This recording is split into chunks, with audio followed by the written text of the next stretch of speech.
I've been looking at your website, your blog. I've been enjoying your blog a lot, actually. That's good. I'm actually going to, of course, I couldn't read everything. And then you sent me your book. So that was a plus right there because I love reading books and stuff like that. So I'm definitely going to read that. I actually downloaded already on my computer and I'm going to have it sent to my Kindle because that's where I read all my Yeah, yeah. uh, uh, PDF files and stuff. But yeah, I really do appreciate you having this conversation with me because your website, your blog is amazing. I'm shocked about how much stuff you have in here that I'm very interested in because I enjoy reading anything that's religion, mythology, scientific journals and stuff like that. And you have a whole array in between of everything in there. And I didn't even have a chance to read everything, of course, but I Yeah. definitely will. And like I said, I'm just happy that to have this honor to be I, able to speak to you. it's my pleasure. It's my pleasure. So Yeah. let me ask you, what got you started on this route and got you interested in this field? It's a difficult question, isn't it? My parents were atheists, Hmm. and my mum kind of wore her atheism very lightly. She had nothing against religion. She just didn't believe herself. And Hmm. my dad was quite anti. Um, and it was always a topic of discussion in the house. You know, we discussed religion a lot. Um, and so I've always been interested in it. And I think, in a way, you can't understand human beings and you can't understand the world if you don't understand religion, because religion is such a very important part of people's lives and a very important part of the world. So I've always been interested in it. Um, and my dream was always to write a novel about it, which I did, which is the Omega Course. And there's quite a lot of novels about religion which are not real novels. They're kind of a Socratic dialogue, um, where the characters are not real characters, they're just ciphers for a particular point of view. And I wanted to write a real novel about religion where the characters are real characters and they're confused and they don't understand and they change their mind. And some go this way and some go that way. Um, and it was a long time before I could work out how to write it. And then one day I was driving and I was stuck behind a slow car and I decided to overtake.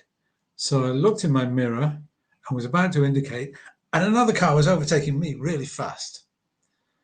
And I thought, wow, it's a good job I looked in my mirror, because if I just pulled out without looking in my mirror, that car would have hit me. And I thought, that's my novel. That I get a character who forgets to look in his mirror, and wham, a car hits him, and then the disaster unfolds from there, and he turns to religion and blah blah blah. So that kind of gave me the way in, um, and so I wrote the novel. It took me the first draft probably took me a year, and then I left it for a long time, and then I went back to it and spent another year or two on it, and finally it was published. And then I thought, okay, how am I going to promote this book, which is a novel about people, but it's also a novel about religion. I thought, I know a clever way to promote it. I'll write blog posts, and at the end of the blog post, I'll put, if you've enjoyed this blog post, you might enjoy my book. Um, and from the point of view of marketing my book, it's a total waste of time. I don't think I've sold, because I can see, if someone goes onto Amazon from my blog, I can see that they've done it. Hmm. And I don't think I've sold a single book through my blog post. But then I enjoy doing the blog. Yeah. Like each blog post takes me a week or 2 weeks or longer to write. I have to do a lot of reading. A lot of it is reading books I've already read, but I have to go back into them and reread them. And, you've forgotten a lot of what you knew at one stage. And I really enjoy it. So it's not, it's a useless marketing tool, but Yeah. I enjoy it. So I do it. No, it definitely works. I gotta say, I was kind of in the same boat that you were, and I actually retired from the military, and I didn't really have anything that I could do on the outside world because I was medically retired. And then I always had this passion for history, but it started because of my religious background. I grew up in the Catholic Church, and you know, going to public schools, I learned that there were many different gods out there in different religions. So I wanted to learn about everybody's religion, and my father actually went from Baptist Christian to a Catholic because my mom was a Catholic. She was German. So, he kind of changed his religion. So I wanted to know, why do people do that if all the Abrahamic faiths were basically the belief in one God, basically. And so I created a website, and it was just basically like my journal, like I Mhm. guess you could say, like everything that I've learned in the past and read and everything. So that way I always can remember it. And I'm just like you, it takes me about a week or two or maybe more depending on what I'm Yeah, writing. Just yeah, want to make sure that I put everything that I know, and I don't want to make it too long because people's yeah, attention yeah, span are not quite yeah. there. And then I decided that I wanted to write do videos because the field of videos were very popular at the time. People were doing videos and stuff like that, and that was kind of taking over people reading. So I started doing videos on my blog posts, which actually Mhm. kind of helped my promotion, I guess you could say. Then I decided, hey, why don't I put all this in the book? Because one day I noticed that you have WordPress like I do. One day Yeah, that website is not going to be there anymore. So I yeah. wanted to at least put as much as I knew in a book, at least, right? And I did that, and I actually was able to sell it on Amazon. And you know it was very, very fascinating because it showed my growth throughout the time of how I wanted to share knowledge. And that's why I was driven so much to your website, because I seen your blog posts, and then when you see gave me your book, I was like, wow, man, I definitely going to have to read this book, and I'm going to read it within the next 2 or 3 weeks because I'm actually in the middle of a book right now. And it was, when going through your website, the religion aspect, one of the first things that caught my eye was the blog post that said, "Do religious experiences prove the existence of God?" And that's basically what you said in so many ways, with how you grew up, and then how you Mm. came up with your novel and stuff like that. And I wanted to tell you, I think, you know, I want to know, what do you consider a religious experience? Is that like the car Mm. ride that you was talking about, or? No, I think people have tried to categorize religious experiences, and it's very difficult to Mhm. categorize because maybe everyone's experience is unique, and they can overlap. It can fall into this category, but it can also fall into that category. Um, but there are various kinds of experience, and I think that the thing about these experiences is they're big experiences. They're life changing, and people who have them, it can change their life, can't it? It can change people's life, absolutely. So one kind of religious experience, I've had this. It's a Mhm. sense of unity. For me, it was a sense of unity with the cosmos, Mhm. that everything was perfect, everything was great. And it's an amazing experience. I had it probably about 3 or 4 times when I was young, and I'd love to have it again, but I haven't had it since. Um, Another one would be, some people have conversion experiences. A friend of mine had a conversion experience. He wasn't particularly religious, and now he is very religious. And it wasn't a gradual thing, it was a sudden thing. He says, one day this happened to me, and suddenly I understood God and I believed in God. Um, so another one would be if you get some kind of message from God, which Yes, people have yes. got. I mean, Islam started with Muhammad, allegedly started with Muhammad receiving messages from the angel Gabriel. Mm. So that's another one. Then there are things like group experiences that you get in revivalist meetings or Pentecostal services, where the preacher does this and everybody falls down, and things like that, or they go speaking in tongues, Yes. which I think for the people who it happens to, it's very, very powerful what's happening to them. And then there's the near death experience, Mhm. where people who are have been near to death, and obviously these are people who've come back, sort of see themselves going towards a bright light or something like that, or an out of body experience. So I think for someone who's not religious like me, you have to accept that people have these experiences, and these are Yeah. very powerful experiences. They're very important to the people concerned. Hmm. And so if you're going to be non-religious, well, you've got to explain them, and you've got to look into possible explanations. So for me, there are three possible explanations. One explanation is the experiences in my religion are valid, and the ones in everyone else's religion are not valid. Um, and in my view, that gets us nowhere, Right. because Right. how can you distinguish between the experience? Because every kind of religion has these kind of experiences, one kind Hmm. or another. Um, so you have to either say all of them, or nearly all of them, there'll be fakers out there, but all of them are valid, and they're all some way of experiencing the divine, or none of them are valid, and there's a psychological or a physiological explanation for all of them. Hmm. Um, and I go for the second one. Um, and I would say, it's not proven. We can't prove that there's a psychological or a physiological explanation for all of them. Um, but we can offer a plausible explanation, but Right. nothing is proven. Right. That's interesting you say that, because I say that a lot myself. When I read the Bible, and I've read many different versions of it, these visions, these messages, Mm, these ideas come from somebody either meditating or fasting of some sort, or secluding yeah, themselves from others and stuff like that. And they get these messages by themselves, and not, no two people got the same exact message. yeah, One got this message here to, help this group of people. Then another one told another message here and got these groups of people here. And, you know, I think it's very important that we as a group of people, we don't, you know tell somebody what they experience, because we don't know. mm, We have our own individual experiences, and that's something that actually helped me look into certain types of you know ways that people can get these visions. I guess that's the best way that yeah. that is described in the Bible. And I actually wrote an article on this, about how cows, bulls, and oxes. I mean, ox and a bull is the same thing. One is just castrated. Is the manure creates a perfect environment for certain types of mushrooms. I learned that.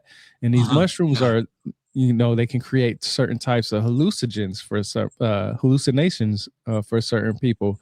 And it's interesting because the cow and or the bull or the ox, depending on where you're at, they're looked at some type kind of god or deity. And it makes me want, Hmm. it made me wonder through my research, is it possible that there was somebody that was using these animals for agricultural needs, seen these mushrooms in their manure, decided to test it out, and had a hallucination. And then they got a certain message. I think some of them, Ezekiel's, his visions. When you read that, it's like an acid trip. I mean, I've never Hmm. taken acid, but it's kind of what you. And Revelation is another one. When you read Hmm. that, it's like an acid trip. Um, you had a guy on, the guy who's a Gnostic, on a couple of Oh, months you. ago, and he talked about marijuana Mm-hmm. as a very big source of this kind of thing. That there's evidence that people were smoking marijuana or eating marijuana and things like that. Um, Ketamine, I think, is another one, isn't it? Hmm. Ketamine will give you an out of body experience. Hmm. And Aldous Huxley, he asked for LSD on his deathbed Mm. because he wanted a shortcut Hmm. to heaven, and he thought um, that the kind of experiences you get from LSD or mescaline are very, very similar to religious experiences. He thought meditation was a better route than LSD, Hmm. but on his deathbed, he didn't meditate. He asked for LSD. So I think that is one explanation for some of these experiences.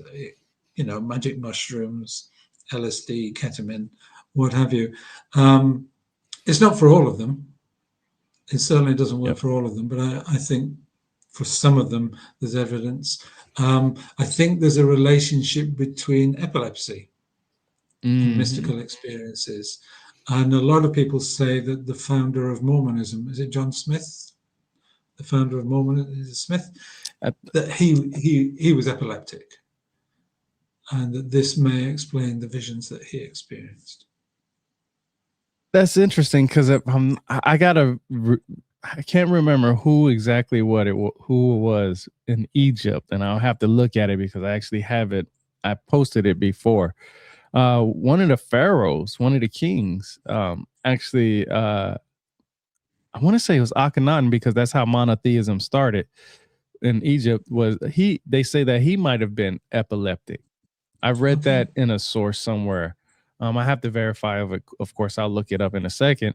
But it's very interesting you say that because I've known a couple of people who have had been diagnosed and has experienced, epilepsy, and sometimes they say when it's very intense, they see things that's not normally there, or they Okay. feel things or experience something that might be like, I guess, more of a type of vision state like Ezekiel might have had in some Yeah. ways. It's very interesting you bring up Ezekiel because one of the things that I learned about from him was that he experienced his thing in some type of vision type state. And I actually looked up the etymological word of vision just to make sure I understood the word currently at its time. Because what I like to do is I like to, when a word is used and is used in this time frame, I like to go back and see what it meant in the past rather than what it meant now, because the words can change over time and become Mhm. modern ways and stuff. And I learned that it was a vision in the origins and the beginning of his definition meant something in the imagination. Now you can apply that to however you want to apply it, but that's more something like you don't see it with your two physical eyes. It could be something through your third eye. It could be something through, a meditative state, like I said, or even fasting, because a lot of times a lot of people fasted in those times. Yeah. And when you don't eat and drink so much, you can have these types of visions. Yeah. Another thing that was very interesting on your website was hypnotism. Why did you bring that in there? There's. I'm actually going to see his show in a few days' time. There's an illusionist called Derren Brown who's very famous in Britain. I don't know if he's famous in America. Have you heard of Derren Brown? It He sounds familiar. Dan he's a Brown. he's a It's magician. He's a stage hypnotist. He calls himself an illusionist. And when he was a young man, he was very much an evangelical Christian, and he became disillusioned with that and is now an atheist. Um, and he went out to America, and I think his aim was to kind of expose some of the preachers and some of the faith healers for what he believed to be the charlatans that they are. And what he did is he went out with a camera crew and made a program where he got a faith healer, and then he did some faith healing, and he got this faith healer to say how impressed he was with it. And then he explained to the camera how he did it. And he said, there's no faith healing involved here whatsoever. It's the power of suggestion. It's the power. He didn't use the word stage hypnotism, but that's what it is essentially. And then he got a preacher, a fundamentalist preacher, and he got an audience of atheists, and he converted half of them to Christianity on the spot by giving them mystical experiences. And then he explained to them what he'd done, because he didn't want to turn them all into Christians. And there's another video on my blog. I put a link to the video where someone who knows something about stage hypnotism explains how he did it, and little tricks he's got to get people into a pre-hypnotic state so that you can suggest things to them, and then they will sort of go with it. And just little tricks, like he tells people to stand. He was getting people to fall backwards, and he told people to stand with their feet together. And the guy said, this is just a trick hypnotists use, telling people to stand with their feet together because you're slightly off balance. when your feet are together. You know, if you want to balance, you put your feet apart a little bit.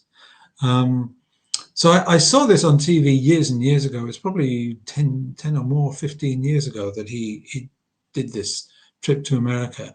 And I bought his book and read it. And he writes in the book about how he does it and the power of suggestion and the power of hypnotism.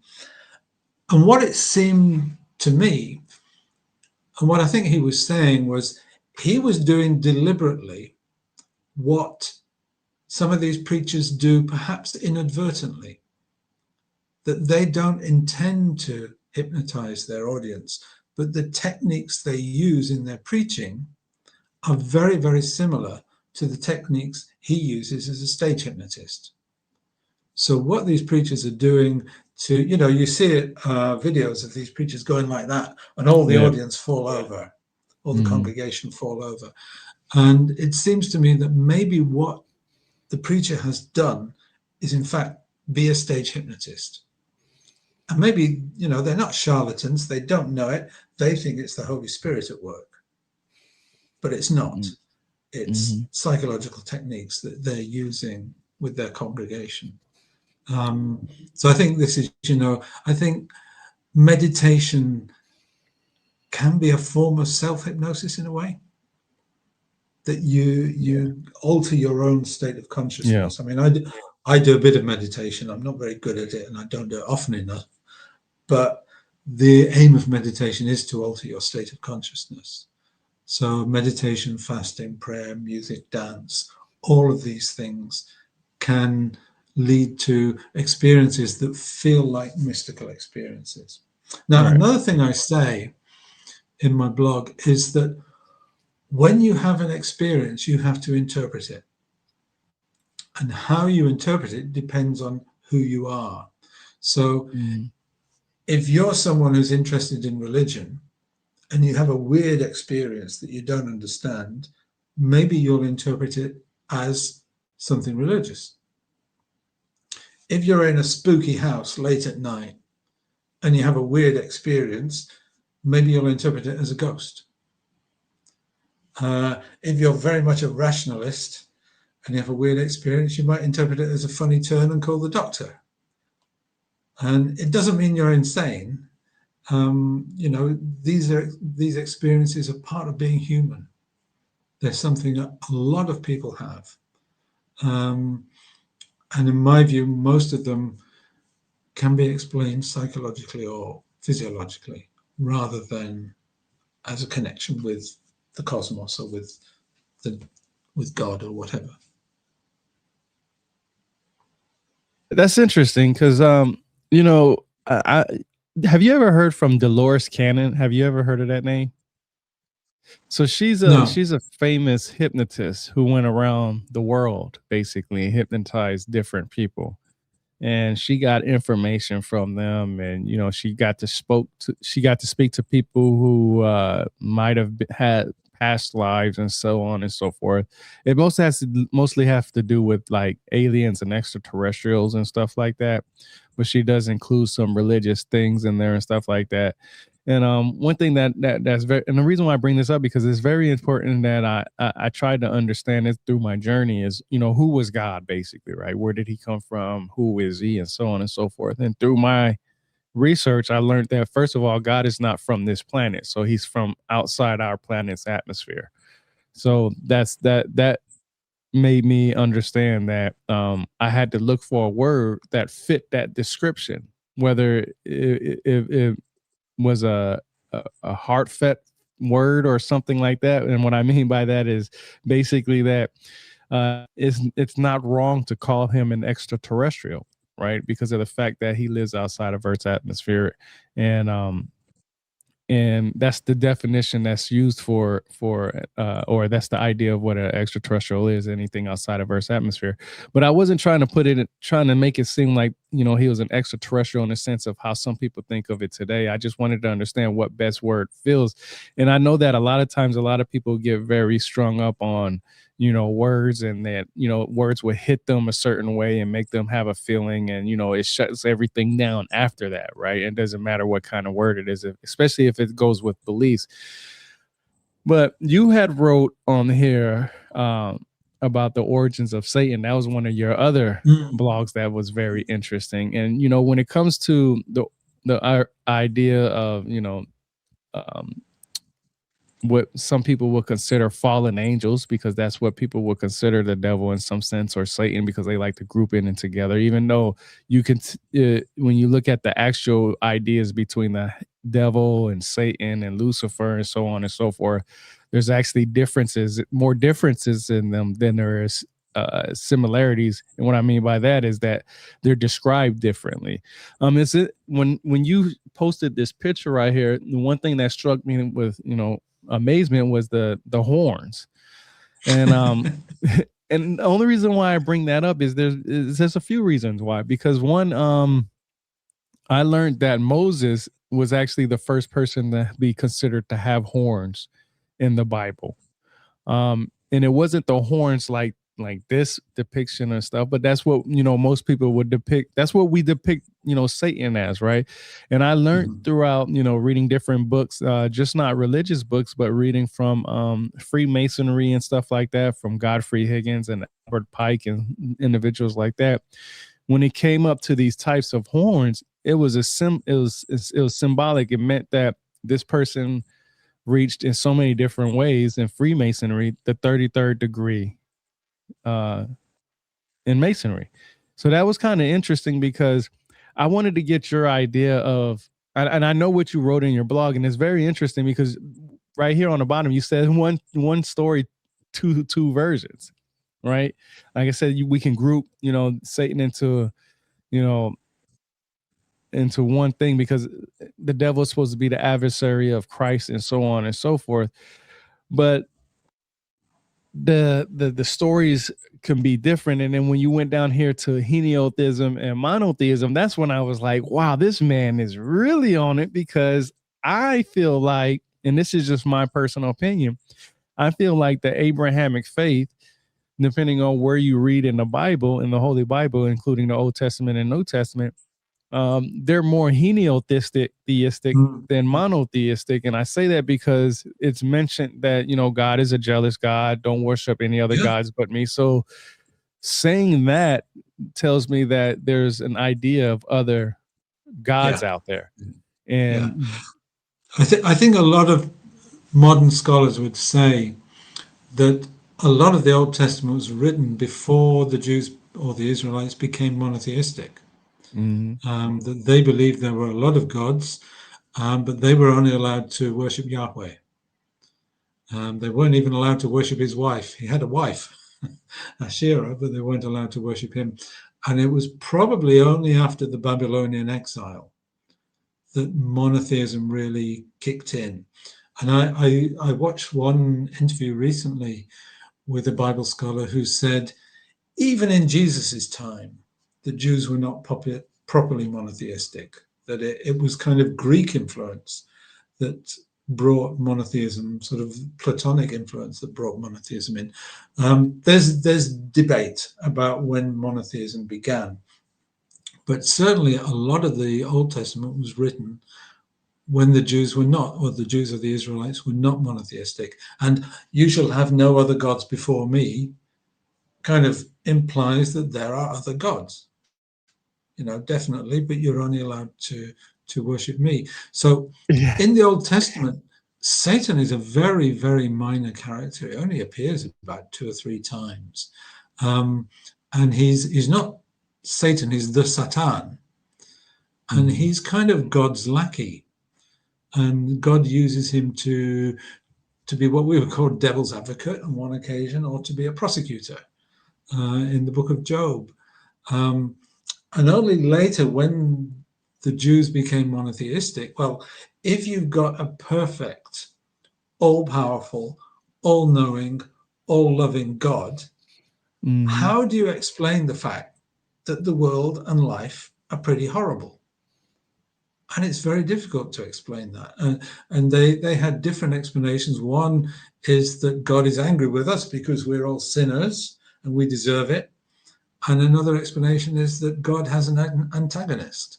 And so the Satan became Satan, who kind of blew up and expanded to be this powerful creature that it wasn't in the Old Testament. By Jesus's time, Satan was there. He was quite a powerful creature. But it's probably only in the Middle Ages that he became really powerful. I think Dante probably had a lot to do with it. Now, Lucifer is interesting. Lucifer is the Latin for the planet Venus. Mm-hmm. And the thing about the planet Venus is it's between us and the sun. And so you see it at sunrise and you see it at sunset. But apart from that, you never see it. And so a lot of cultures have the story of Lucifer being a fallen god. He's a god who's in heaven and then he falls and he's not in the night sky with the other gods. And so the legend of Lucifer's rebellion is just a Jewish take on this myth. Mm. And, you know, it's completely unconnected to the Satan, but obviously the two of them have been meshed together to give us Satan's rebellion against God, etc., etc., and to give, you know, one of the great poems in the English language, Paradise Lost, which extends this myth and has seeped into our culture. But yeah, Satan, I think, is a construct, isn't he, Yeah. of monotheism. How do you account for how awful life is for a lot of people when you've got a perfect, all-knowing, all-powerful, and all-loving God? Well, Satan is one explanation.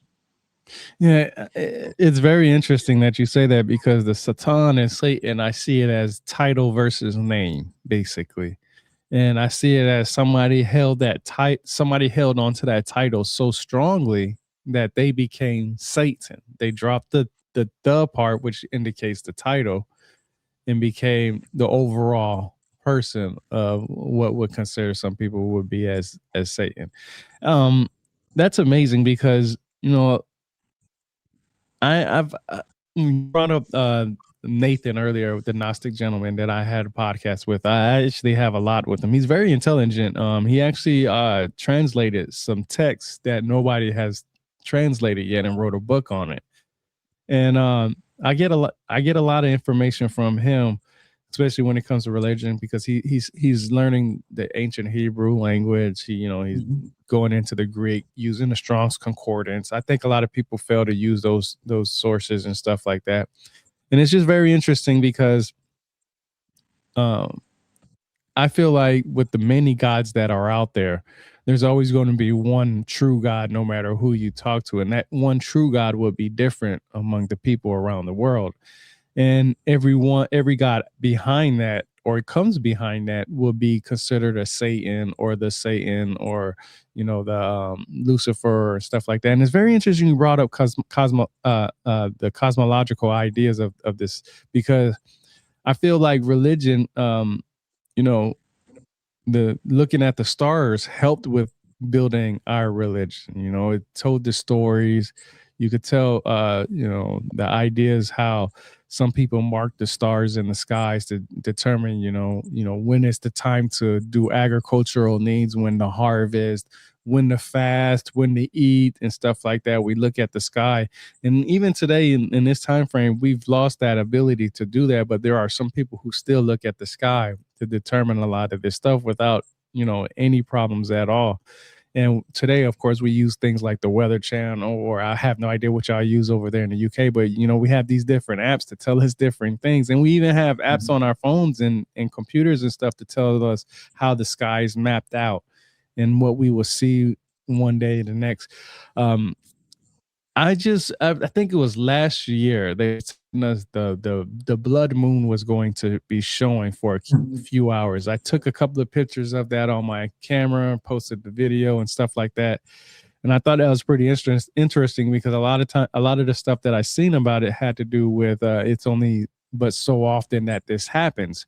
Well, again, or for some reason, it's happening again this year. I think it's on March 3rd, if I'm not mistaken, that there's going to be another blood moon. It's going to be in the sky. I think it said about 56 minutes here. And we get this indication of Satan being red and so on and so forth. And it's amazing how we can come up with our traditional oral stories from just looking at the sky. um, Let me ask you, do I you I follow? I Okay. recently I recently went to Finland. Mm, I went skiing in Finland, and we were above the Arctic Circle, and we got to see the Northern Lights, mm, which were absolutely amazing. I mean, mind blowing to see them. And one thing I thought when I was looking at them, we know what they are. We know that it's the Earth's magnetic field and the sun's rays reacting, the solar wind reacting to the Earth's magnetic field. But mm. put yourself back 2,000 years ago, 1,000 years ago, people looking at this incredible display in the sky. How can they explain that? And the stars as well. If you go out of the city and you look up at the stars, I mean, they're just amazing, aren't they? When you see them, and Yeah. we know what they are, but 2,000 years ago, how did people know what they were?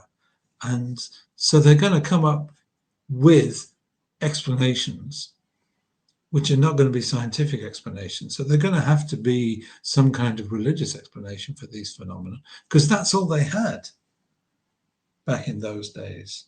Um, and now we've got the science, but I think we shouldn't lose the awe. You look at the night sky or the blood moon, or you look at something like that, and it's amazing, isn't it? It is. It very is, because and it brings our traditional oral stories to the forefront, because that's we have to make our stories entertaining for people to remember, or have some kind of instrumental beat behind it to do it. And I think that's how, when you was talking about the Pentecostals, how they wave their hands and people fall, it's all in the rhythm. It's not just something they just do as somebody does. It has musical instruments in the background. There's people singing in the background.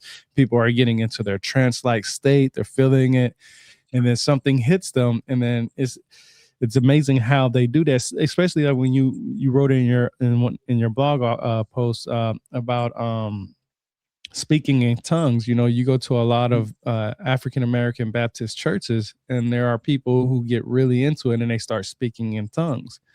And it, from an outsider looking in, you anybody could say that they're just doing that out of nowhere, but this is something that hits people very strongly, and they have a really Yeah. deep feeling with it. And it's not something that's fake. It's something that it I mean, happens with a lot.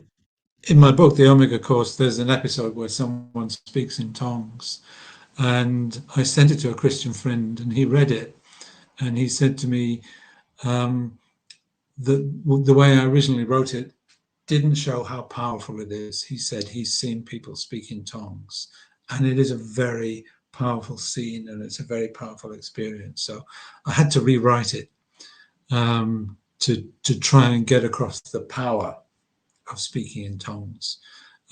Because for the people who do it, yeah, it's an amazing thing, isn't it? It's an amazing thing. Um, for me, I think sitting on the sidelines, I'd be thinking, wow, that is weird. When I like I said, my mother is Catholic, so I grew up in a more calm like church. The Catholicism is more calm, like it's more quiet, essentially, and stuff like that. And I was actually born in Germany, so I got the not the Okay. Americanized type of Catholicism. I got the the European. And Yeah. like I said, my father, he switched over from Baptist Christian So he to was he in the military? yeah, he was in the military. Yeah. So, Okay.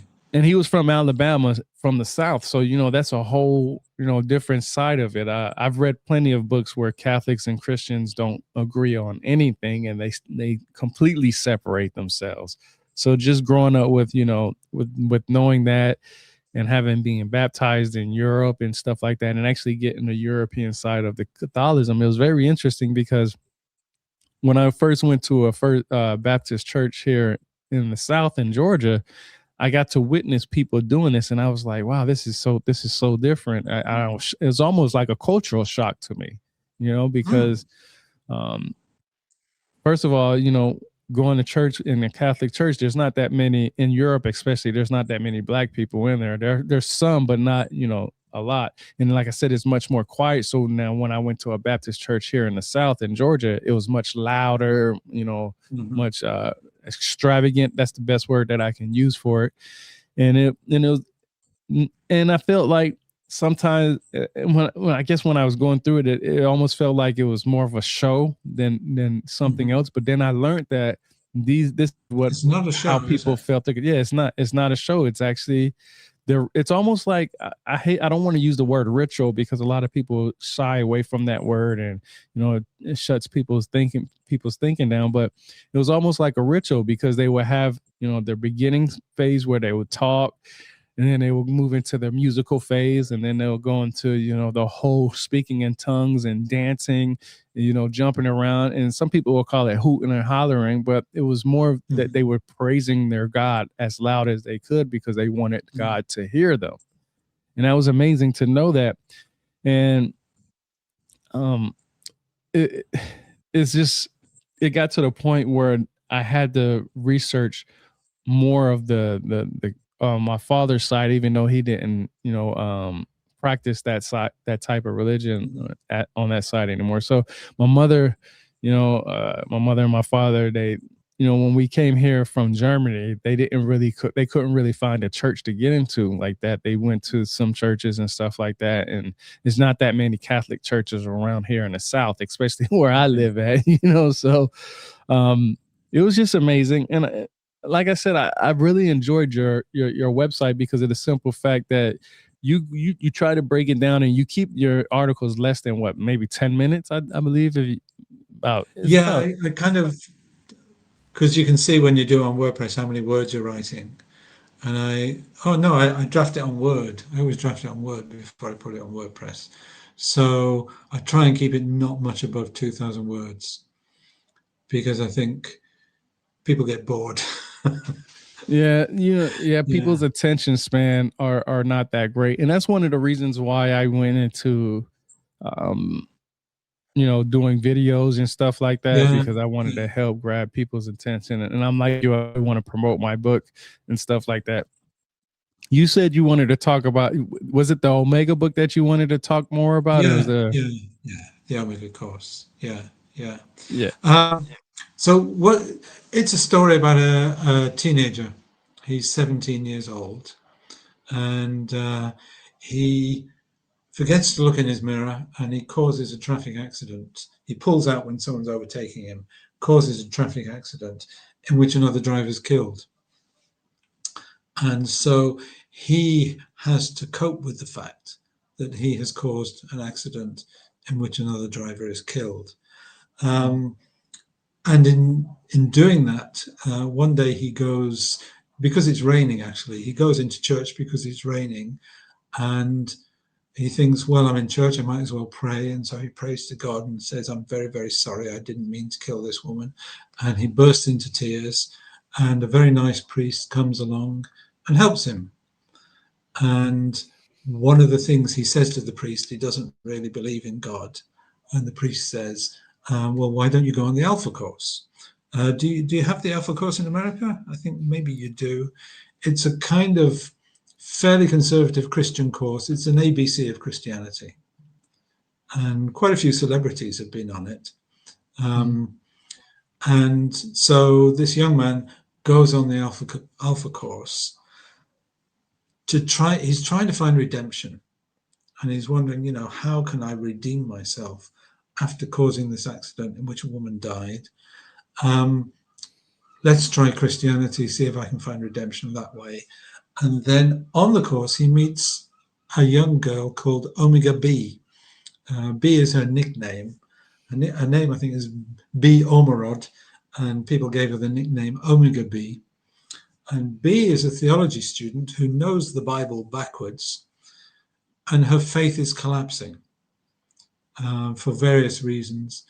And apparently, this is quite a common thing that people go and study theology, and their faith, studying theology challenges their faith very much, because you learn things about henotheism, you learn things about the multiple authorship of the Pentateuch and things like that, and it really challenges you. Her faith is crumbling, and she kind of counteracts everything that the Alpha Course is saying, and she gives an Omega Course, or Omega Course, maybe I should pronounce it Omega Course, which is kind of the opposite of what the Alpha Course is saying. And so Ross, the poor boy who is trying to find redemption, he's stuck in this battle of ideas going on above his head, and he doesn't really want a battle of ideas. He wants to find redemption, and he's very confused and he doesn't know what to do. And B is very confused because she doesn't know whether she's still a Christian or not. And what I was interviewed on one podcast, it's the Beyond Atheism podcast, which was about atheism. And they said to me, you give the Christians some of the best arguments. And I said, yes, I do. Because one of the key things writing fiction is you give the people you don't agree with the best arguments. You know, you don't turn them into caricatures. So you get in the book, you get a rather conservative Christian argument from the Alpha Course. B's father is a very liberal Christian, and he gets a chance to express his point of view, and then B is expressing a more atheistic point of view. And then other people, there's a priest who doesn't care about that. He cares about love. And he says Christianity is all about love, and never mind about all the theology. Let's just concentrate on the love. And so, you know, there's different points of view. I think it is a novel of ideas, but it's also a novel in which I hope there's a character you can care about who's on a journey, and you want his journey to end well for him, because, you know, he did cause the accident, but he's a nice guy and he didn't mean to. So right. That's what the book's about. Yeah. It sounds very, I think you promoted that very well. I'm definitely going to get a snippet of that, because that's a perfect, very perfect explanation and detailed description of your book. So I'm definitely, when I snip that, I'm definitely going to send that to you. But let me ask you, why did you pick the symbols in there? Because I see the car flipped over. I see the person in the so book. The car flipped over is the accident. Yeah, the car that hits him, the driver, it flips over. I spent a long time, when I was researching the book, I had to research traffic accidents. And I spent a long time on YouTube watching dash cam footage of traffic accidents. It is terrifying. It's absolutely terrifying. You know, since researching this book, I keep well within the speed limit, because, whoa, dash cam footage, you know, that will calm me down as a driver watching that. So then you've got the arrows with Alpha and Omega. And then on Omega, you've got a B, which is Omega B. And I didn't even Ross, see that the at young first. man, has to choose between Alpha and Omega. And there's the character of Omega B, the girl whose faith is collapsing. Yeah. I see right there. I like that, the symbolism within the book cover. That's actually pretty interesting. You know what's really interesting about that is not just, you know, the book cover itself and the description of the book. That I mean, like I said, you said that perfectly. It's the research you put into traffic accidents that you said. This is nothing this has nothing to do with, well, I'm not going to say it doesn't have anything to do with AI, because I don't know if you had AI help you create the cover, but it's interesting. Okay, go ahead. The cover, I had a designer. So you did all this, you know, at the old school way. You didn't cheap I did out it old school. So I wrote the book. I wrote the book quite a long time ago. I sent it to an editor, and she came back with a long list of changes I had to make. And I put it aside for a few years, and then I made most of the changes she suggested. And I sent it to beta readers, which is friends of friends mostly, but a lot of them were strangers I met on social media. It included 2 priests who read the book, and they quite enjoyed it. They had criticisms of it, but they quite enjoyed it. And then I sent it to an editor who came back with a lot of ideas. Then I sent it to a proofreader. And then I sent the cover. I got a designer to do the cover, so we kind of worked together That's on the cover. amazing. She was great. My editor and my designer. I think they were wonderful. They were No, really it's, great. you know, I was always told never judge a book by its cover, and I can say combining the cover along with your description, that's a must have. So for anybody that will be listening to this, where could they find this book at if they wanted to buy a copy? So you can buy it on Amazon, I'll be okay, buying me one. but it's also on Barnes and Noble. Do you have Barnes and Noble in the USA? It's on Yep. Kobo. Yeah, we do. It's all the ebook distributors. In fact, in the USA, uh, any bookshop you should be able to get it, but you'd have to order it. They wouldn't have it on the shelf. Mm. But if you go into any bookshop, they can look on their catalogs and they should be able to get it in there. Yeah. Okay. Yeah, I'm I, I definitely going to dream I support you. dream of the day I walk into a bookshop and see my book on the shelves, but I haven't got there yet. You might have to buy you one and put it there and come back in 30 Yeah. minutes to see if it's still there. No, but I'm definitely going to support you and buy the book. I appreciate Thank you you. giving me the digital copy, but I do love hard copies, and since I like to Okay. support other authors and support their work, I'm definitely going to buy me a copy. So I'm going to be putting this into my Amazon cart, and when I read Thank it, you very much. I would love to have another discussion with you. Yeah. Okay. We can do that. Yeah, yeah, That'd be because good. this you I think storytelling is being lost these days because a lot of people use AI to tell their stories. I mean, I know that not everybody has an artistic idea, and they can't write and they need help from some things. But I know that when it comes to quickly trying to become monetized and people are trying to sell things, they go the fast route of using AI and stuff like that instead of putting their heart and passion into things. And I think that's why I was so attracted to your website, because it seemed like you was very sincere about what you was trying to share. Yeah. I mean, I use AI to do a quick fact check now and then.